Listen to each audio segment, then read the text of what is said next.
Today, I will show you how I control the FAL, my secret weapon in controlling the FAL, and how you can control it too, so you can take advantage of one of my favorite guns to use in game. But first, what is recoil? Different weapons have different recoil patterns and kick. Some guns have very high recoil, making it really hard to stay on target when spraying, while others are more stable. But recoil in Arena Breakout can be managed, to some extent. You can learn the recoil patterns of your favorite weapons. For this example, we'll take the AKM, one of the guns I've been using lately, and we'll just spray it on the wall here on the right. ADS, then fire the whole mag without controlling it. And what you'll see is the recoil pattern of the AKM. You can see that the AKM spray pattern goes all the way to the right.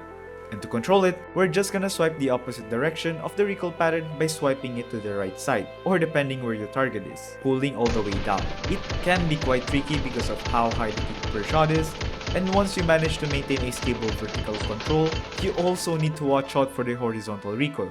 Keep in mind to go right and down, and you'll be just fine. The key here is to start close, then work your way to the range where most gunfights usually take place, like Armor's Red Door, Medbay on TV, and the motel at farm. Now, practicing the recoil may take time, but something that will save you time but may cost you money is putting the correct attachments that will help you get easier recoil. Don't get too relaxed, because even a decked out gun won't save you from missing most if not all of your shots. But don't worry, there are some attachments that greatly affect your weapon's performance without breaking your bank. If you watch my AKM video, you can see me rocking an AKM build that can compete on one of the hardest maps in the game. For a market price of 50k as of today, I can still say that it is way too good for its price. Tilt grip and the AP stock to give the AKM the further boost it needs to keep up. For the muzzle, I use the AKM suppressor only because as a solo player, you'll want to have the element of surprise by your side at all times. But for recoil control, well, some suppressors aren't just bad at controlling recoil, it also hurts your ergonomics more compared to compensators or muzzle brakes, making compensators or muzzle brakes like the AKM Premium Stable Flash the better choice if you want to prioritize stability over stealth. Here's the difference between using the suppressor over the muzzle. Does crouching actually improve recoil? After testing sprays from different directions and distances, crouching does indeed help not only with controlling recoil, but with arm stamina as well, as you can see here. I don't know the exact numbers since the game doesn't allow you in any way to see it, but if you try it yourself in the range or even in a real game, you'll notice that the difference is not that crazy huge. But it is a valuable detail to know. Sensitivity can also affect how you can control your recoil. When you have a high sensitivity, it simply means that small physical movements will result in large on-screen adjustments. This prioritizes speed, making flicking a lot easier. But this can make controlling recoil harder as when the gun kicks up, you have to pull down. And with high sensitivity, even a tiny swipe downwards will likely mess up your aim, making you overcorrect your shots instead of focusing on consistency at the target. So do I go for low sense instead? Well, not quite yet. While low sensitivity is great for stability, making micro adjustments and tracking easier, it does come off with its own downsides.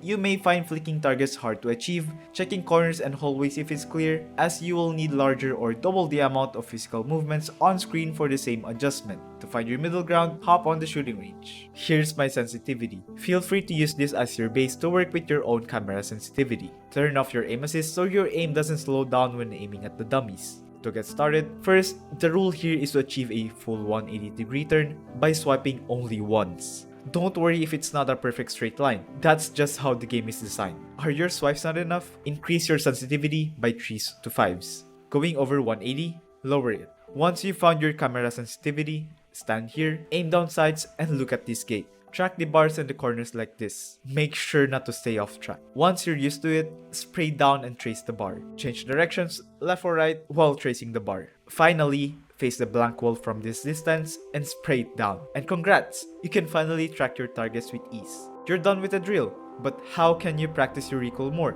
Before I hop on a raid, I usually spray the shooting target from different distances. I always start with the closest one, spray it down until I'm satisfied with the results and move on to the next one. I do this until I can consistently maintain a tight spread at every target with ease, and finish it off by shooting down the dummies while adding some movements into it such as jumping, crouching, and peeking. You can be a master at controlling recoil, but you won't last long in a raid without incorporating the basic fundamentals into your gameplay. So, what can you do in-game to help with recoil control?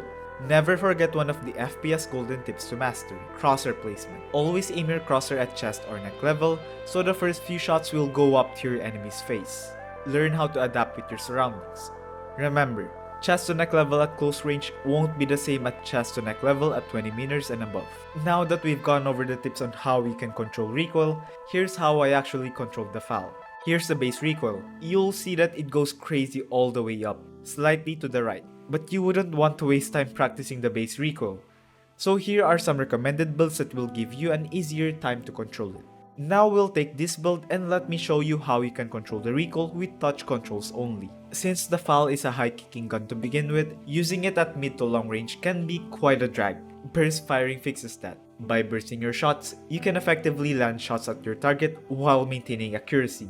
You don't have to follow a number. It doesn't have to be 1, 2, 3 or 4, just the right amount needed for a certain distance. Not only can you land lethal shots at range, you also get to conserve and manage your ammunition well. But the secret weapon that I haven't told you about is Gyroscope. If you look closely at my videos, you will sometimes see my crosshair jitters from time to time, especially in the extreme moments. Just like every other tip, you always want to start slow and small. This is my current gyro sensitivity. If you're new to this, I recommend staying around 40 to 50 on no ADS, iron sights, and 1x scopes. Above those values comes down to personal preference. Once all set with the gyroscope sensitivity, spray down the blank wall again, and this time, you tilt your phone backwards while swiping down to control the recoil. And congratulations! You're now a certified Chad.